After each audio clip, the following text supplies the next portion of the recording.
Hi, my name is Glenn Murphy. I am one of two presenters on this video series on how to market and harvest your woodlot for profit. My co-presenter is Dr. Reen Visser. In video 4, we will look at when is the right time to sell, how to go about selling what you have in your woodlot, and harvesting and marketing arrangements. Growing a woodlot is a long-term investment. Most returns come at the end of the rotation. Although the value of the woodlot will continue to increase as long as the trees continue to grow, there will be a point when the profit from sale will be at a maximum. For well-grown and well-tended radiata pine in New Zealand, this point is often between 25 and 30 years after planting. It will vary with growth rate, log quality, log prices, and the required rate of return. Ex-pasture sites that have high residual fertiliser in the soils can bring harvest ages forward. In post-1989 ETS registered forests, the value of the carbon and the forest's ETS status may also influence the most profitable time to harvest. In video 3, we were reminded that market fluctuations in log prices can be large and rapid. Market dynamics can be a significantly greater determinant on forest value than a theoretical rotation age. Woodlot owners, especially those with small woodlots, will almost always be in a queue for a harvesting crew and will be unlikely to be able to specify exactly when they want their trees to be harvested. If you are harvest ready, however, you will be in a better position to take advantage of the markets when the prices come right. Before deciding when to harvest, you should consult with your accountant to determine if there are likely to be any tax advantages from altering the time of woodlot harvest in relation to income or expenses from your other activities.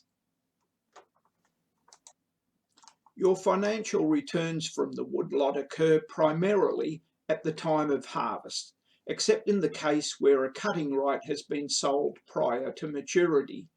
You should therefore select a marketing arrangement that ensures maximum return to you, the grower. The critical decision for the woodlot owner is the decision as to who is appointed to conduct the harvesting operation and the existence of incentives for the agent to act in the interests of the woodlot grower. A prime consideration in selecting an agent is naturally the integrity, skill, and track record of the candidates. There are a number of marketing arrangements that we will now cover. A forestry consultant or a harvesting and marketing manager is an agent appointed by the woodlot owner who is independent of the timber buyer.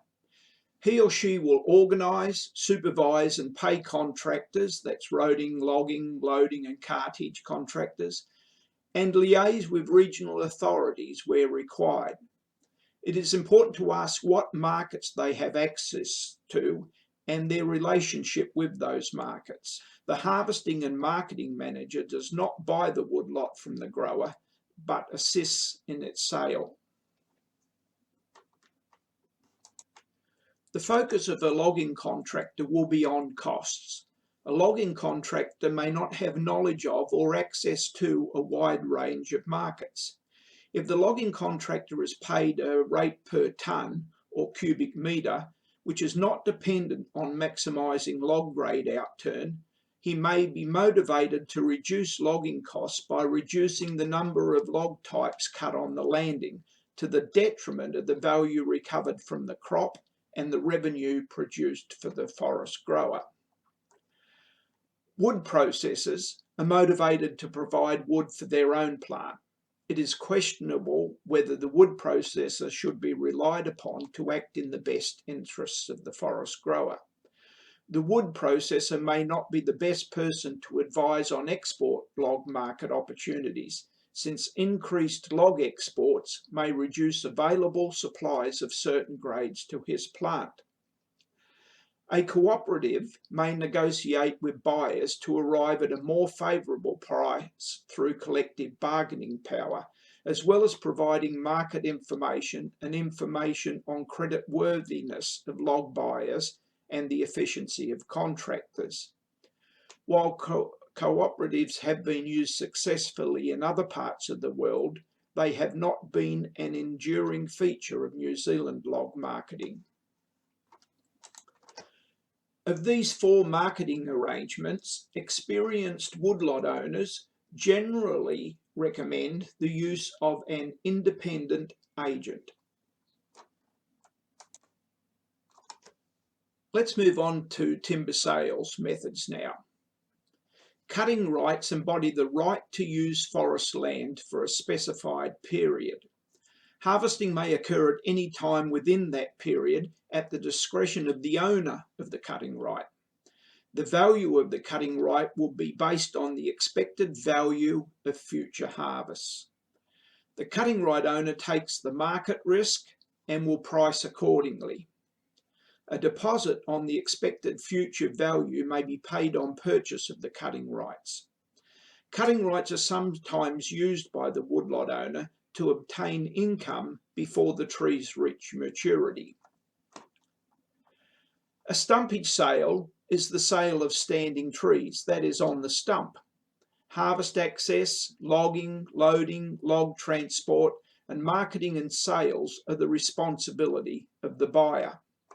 Again, the buyer takes the market risk and will price accordingly. There are three types of stumpage sale. The lump sum sale, which is based solely on pre-harvest inventory assessments. The buyer assumes all risk associated with differences between predicted and actual harvest volumes and values. In the graded sale, the stumpage buyer pays a different price for each grade cut. Payment is based on the volume of timber harvested in that grade. The risk for the forest owner in this sale method is the stumpage purchaser's lack of incentive to optimise the grade out turn. In the composite stumpage sale, the buyer pays a composite price for all logs harvested. While this produces an incentive to optimise grade out turn, it is likely to result in a price discount to mitigate the buyer's risk that the grade mix is inferior to that assessed before harvesting.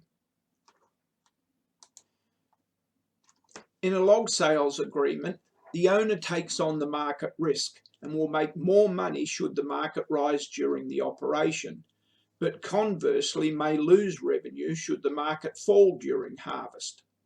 All revenues received are based on the volume of each grade produced and the prices paid for the grades. All costs incurred from the project are the responsibility of the forest owner. A potential disadvantage of log sales is that the forest owner is likely to be an unknown quantity to the logging contractor and wood purchaser. They are likely to add an allowance for risk in their costings for this. Appointing a professional harvesting and marketing company to manage the project may reduce this risk. The timber sales method selected will depend on your objectives, risk profile, and the size of the sale. Very small sales will probably be carried out as a lump sum stumpage sale because the costs of detailed inventory and log segregation may not be justified by the volume of wood produced. Managed log sales, however, have been described by an experienced woodlot owner as probably the fairest way to ensure that both parties get true value for what they are buying or selling. Unless you have extensive experience yourself or only have a very small woodlot, it is recommended that a specialist be used. Nearly all woodlot owners who have been involved with woodlot harvesting would strongly recommend this. A good independent agent acting on your behalf should ensure that a proper assessment of the woodlot volume and value has been carried out. The best markets will be selected and the best prices will be paid. Roading and harvesting operations are properly planned. A competent logging crew with the right skills and equipment are used. Environmental and legal requirements are met. You are paid regularly and promptly. The site is left in a tidy, safe condition at the end of the harvest, and arrangements are made for replanting if required. Independent agents will typically charge from 4 to 8% of the price of the wood delivered to the processing plant or the export port for their management services. Some agents quote in percentage terms, others in dollar per tonne gross or net of expenses. Some use a combination of the two approaches, a fixed price per tonne plus a percentage of net revenue obtained. Harvesting and marketing specialists can be found by contacting in your area one or more of the following: independent forestry consultants, representatives of major forestry companies, the New Zealand Farm Forestry Association, and Te Uru Rakau Forestry New Zealand.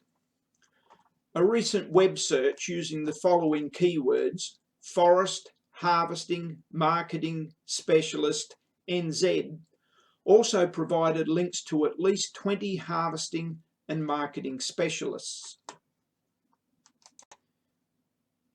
It is strongly recommended that before engaging the services of a harvesting and marketing specialist, you should ask him for references from other woodlot owners who have had their woodlots recently harvested. Good references will reduce your risk of having a bad experience. This concludes video 4. In video 5, we will look at what sort of information should be included in contracts and payment methods. If you have any questions, please direct these to the email link shown below.